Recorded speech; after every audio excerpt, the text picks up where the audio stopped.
He is still unresponsive. Medical has not visited the detainee since I called the first time.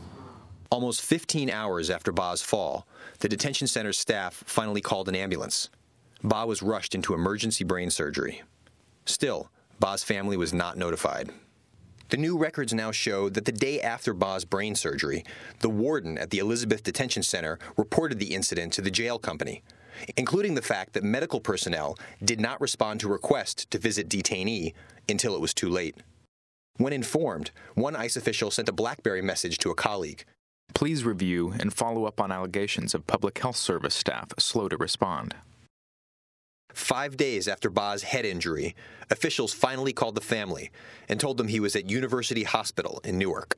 Well, when we were there, we were shocked because he was laying down over there, like with a surgery on his head. They're talking about he got a brain damage.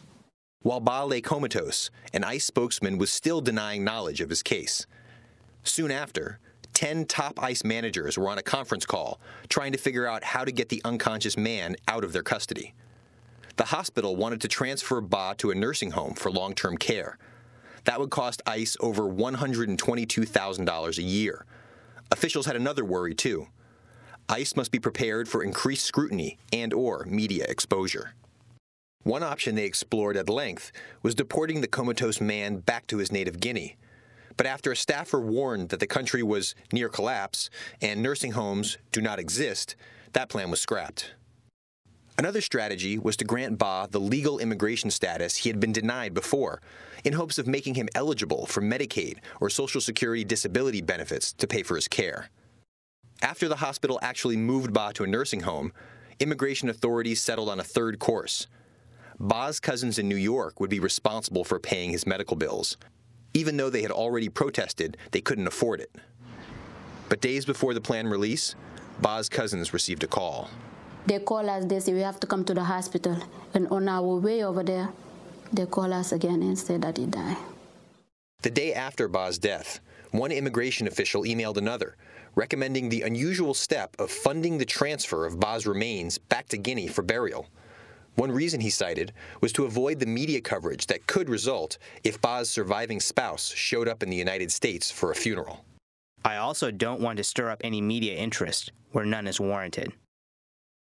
When the Times obtained a list of immigrant detainees who had died in ICE custody, Ba's name was on it.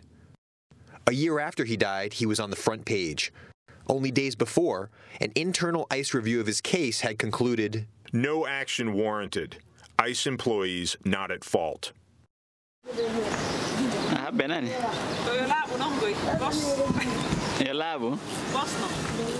Back in Guinea, Ba's first wife remarried, then died in childbirth, leaving his 2 teenage sons orphaned. His second wife can barely pay for milk for his toddler. He just came to this country to have a better life, you understand? And he worked hard to take care of his family. He never do anything that hurts somebody, so I don't understand how they treat them like that. And that's not fair, and I think that's not fair at all. The Obama administration has since vowed to overhaul immigration detention. A new ICE spokesman recently said the newly disclosed records represent the past, and that the agency's new leaders are committed to transparency and greater oversight. But the official recently named to fix detainee health care, Nina Dozeritz, was one of the managers involved in the confidential discussions over Boubacar Ba's fate. That video courtesy of the New York Times. For more on the investigation and what the documents tell us about immigration detention in this country, a system that over 330,000 people pass through each year. Again, the Times expose of ICE admitting that 107 people have died in custody over the last 6 years. We continue to be joined by Haitian-American novelist Edwidge Danticat in Miami. In November, again, Edwidge's 81-year-old uncle, Reverend Joseph Danticat, died in custody of immigration officials.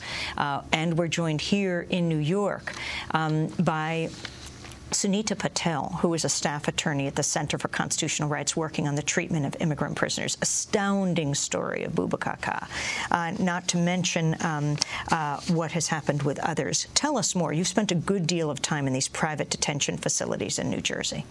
So think, well, first of all, thank you so much, Amy, for having me on the show. It's a pleasure to be here.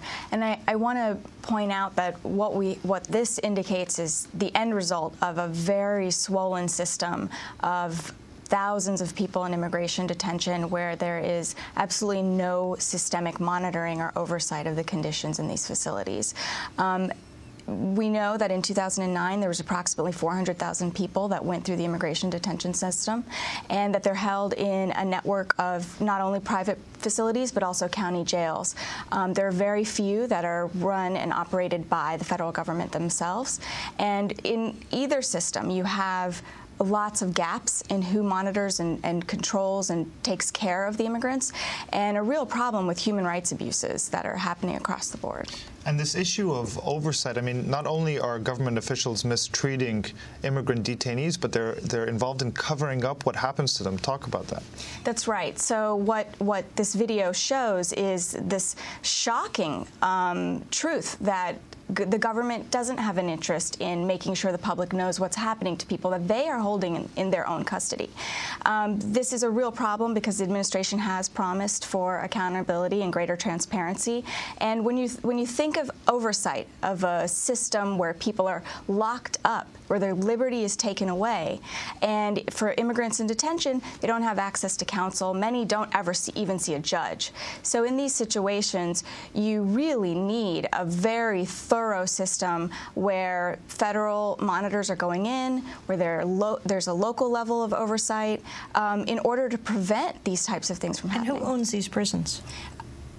Many private corporations, like the Corrections Corporation of America, Cornell corporations, but the vast majority of the 400 facilities that people are kept in are run and operated by county governments. And is there anything being done right now in Congress in terms of oversight protection for these people? There are several bills that have been introduced by Menendez and also the Roy Byrd-Allard bill, which would increase the amount of oversight. They specifically have provisions to create ombudspersons to go and investigate problems, or to create federal Office of Detention Oversight. And these bills would also create enforceable detention standards, which is very important in order to make sure that we can hold people accountable. Well, on this day of disaster in Haiti, we are going to end with Edwidge Danticat, the Haitian-American novelist. Her great novels, Crick Crack, Brother, I'm Dying, about her uncle's own ordeal. He ended up dying in U.S. immigration detention and hospital in Miami. We only have a little time, Edwidge, but your thoughts as you listen to this story. Well, in a way, the two are related. You know, people are escaping things like this horrible day today, and only to come here to face these horrible circumstances. So they are inevitably connected. So I want to just offer my deepest condolences and my solidarity with the people of Haiti and people and their family members who are waiting word, but also to these families who are waiting word for of their loved ones in detention. And that's something that I hope will stop. I hoped my uncle would be the last person to die that way, and unfortunately he was not. But today is such a day of death, and it just seems too many people are dying both there and here. Edwidge Danticat. When people escape to try to find. We will end on that note as the program is ending, and I thank you so much for being with us, as well as Sunita Patel. Democracy Now! Produced by Mike Burke, Sharif Abdel-Quddus. Special thanks to Julie Crosby. I'm Amy Goodman with Sharif Abdel-Quddus. Thanks for joining us.